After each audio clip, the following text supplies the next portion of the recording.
Thank you very much, James. I very much appreciate having the opportunity to do this. I'm going to use some notes because I'm old and I'm forgetful. I joined the Mogul team just a little under a year ago, and I think I could be the dad of more than half of them, and including James if I started having kids at about 14. But anyways, bear with me. I'm very excited about the presenters later tonight. Anxious to hear more about RRSPs. Tyler was just telling me that how did you word investing in RRSPs? How much have you done that in real estate?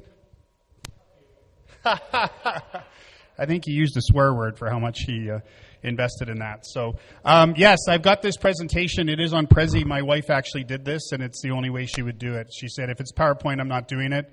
So if it's Prezi, I'm going to do it. So bear with me. I hope that everything works out okay. So first off, we are going to talk about a market update. This is a few weeks old. It comes out on the 3rd of every month. So actually we've got the February real estate update coming out next Tuesday, March 3rd. But just a quick little recap on some of the things that went on in January. The market for the Edmonton CMA increased 0.5% from last January. Average price was up almost 4% from a year ago.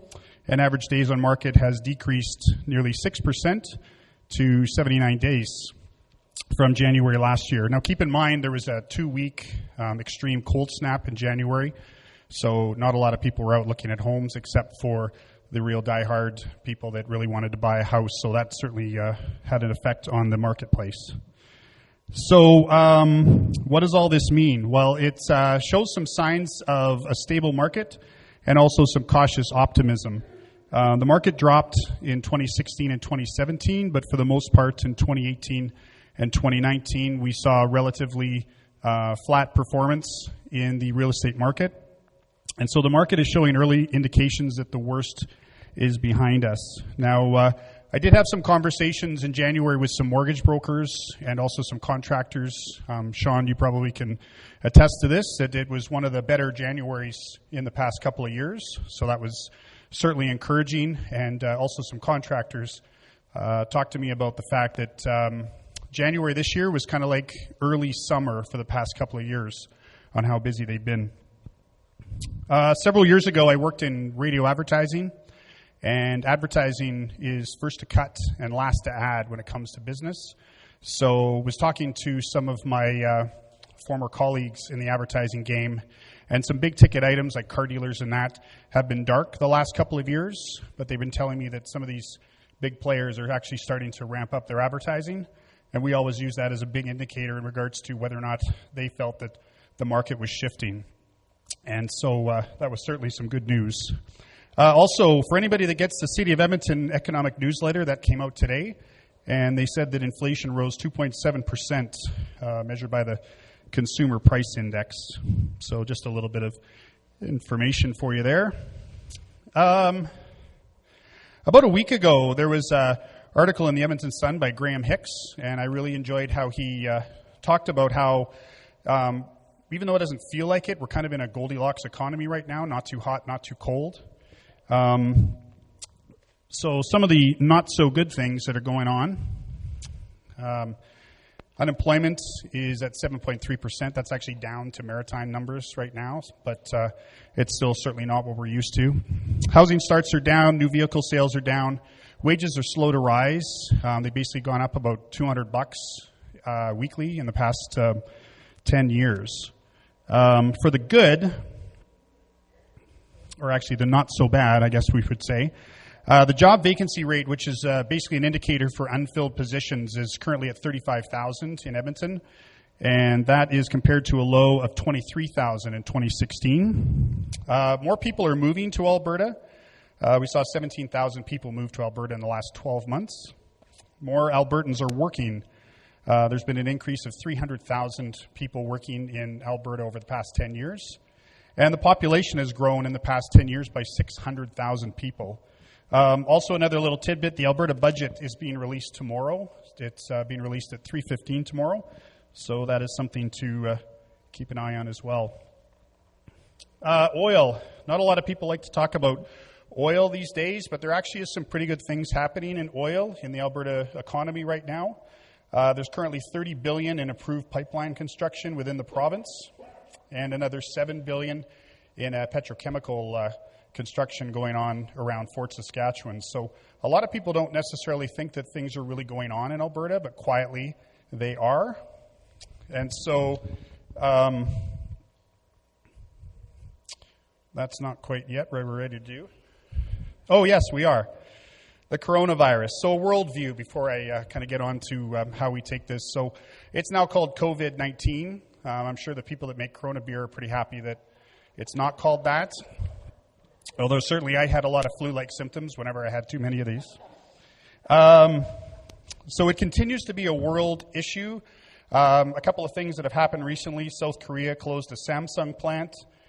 Italy has declared a state of emergency. And, of course, consumer spending and exports are down in China. And that obviously, when you've got the second largest economy in the world, has a fever, the rest of the world is certainly going to feel it. A few other things in the world. You've got Brexit. The UK left the European Union on January 31st, so we'll keep an eye on that.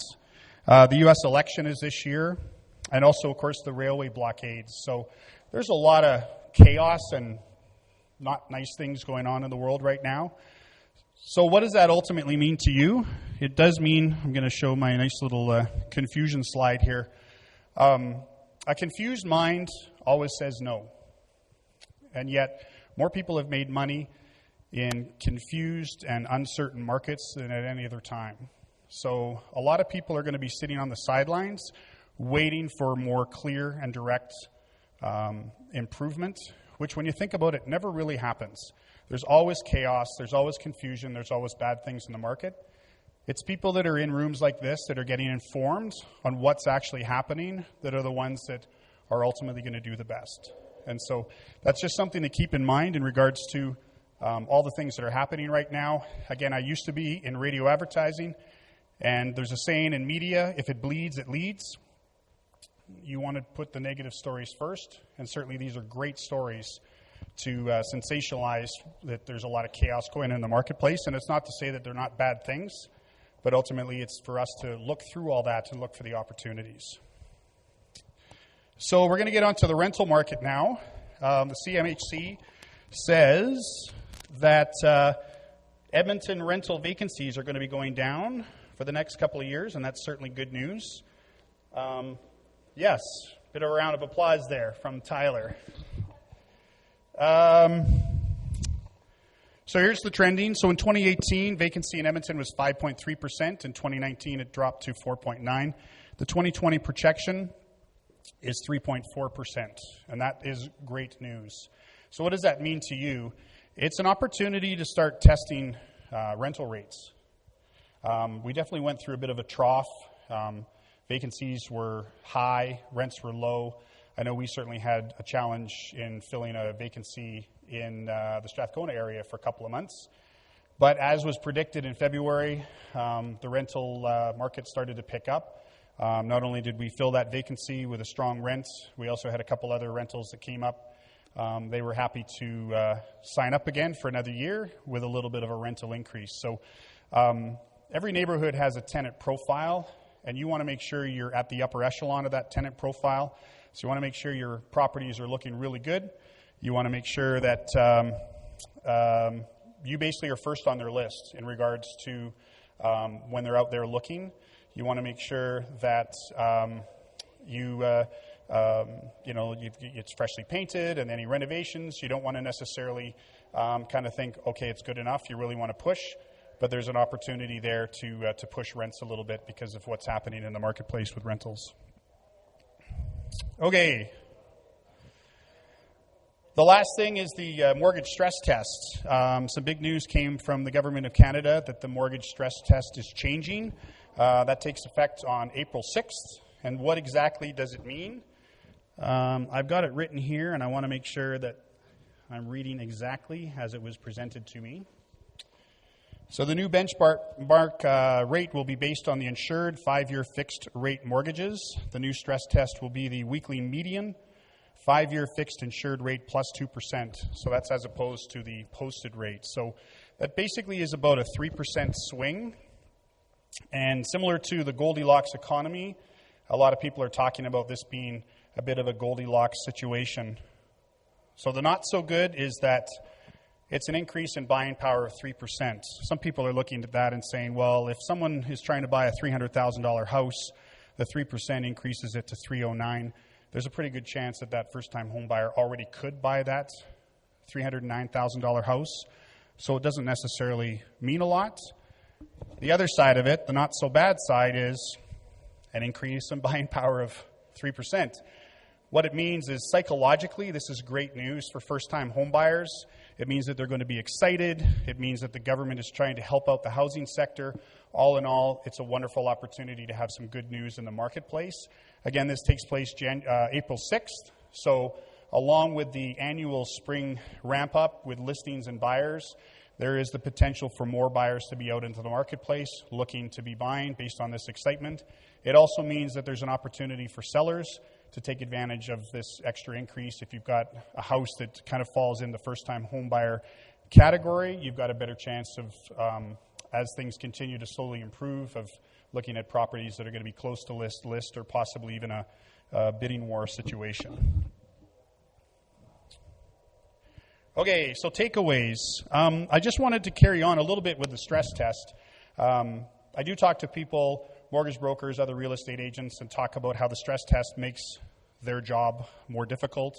Obviously, there's houses that first-time home buyers would like to have but can't afford, and so it becomes extra pressure. But let's keep in mind that this is ultimately helping people that sometimes are putting emotions first and not necessarily putting themselves in a situation where they're doing what's best for them. So it's from that standpoint, it's good. But let's keep in mind that from an investor standpoint, we actually do stress tests all the time. We're constantly monitoring or analyzing properties in terms of numbers. We're always making sure that not only does a property make sense today and that we're going to cash flow, but also for the inevitable downturn in the marketplace and stuff like that. So from an overall stress test standpoint, investors have been doing this all along. We keep emotion out of it, and we're prepared to help ourselves. For the general public, it doesn't always necessarily work that way, so it can be looked at as a good thing. So finally, just some takeaways. Again, going back to a stable marketplace and cautious optimism. There was a recent presentation on Edmonton by the Real Estate Investment Network. In January, the 2020 forecast was presented by the Real Estate Association of Edmonton. And the city itself all suggest mild growth in 2020. And predictions are that Alberta will lead the nation in gross domestic product in 2021. So those are some quiet signs that the general public isn't necessarily paying attention to right now because of all the chaos that's going on. But it's those that are getting informed and that are continuing to analyze the situation, analyze the economy, and coming out to meetings like this that are ultimately going to win, recognizing that it's a great time to be buying over the course of the next 18 months. And a lot of people that won't really realize that things are improving 3-4 years down the road will be wondering how we knew to be buying properties this year and next year. Thanks very much.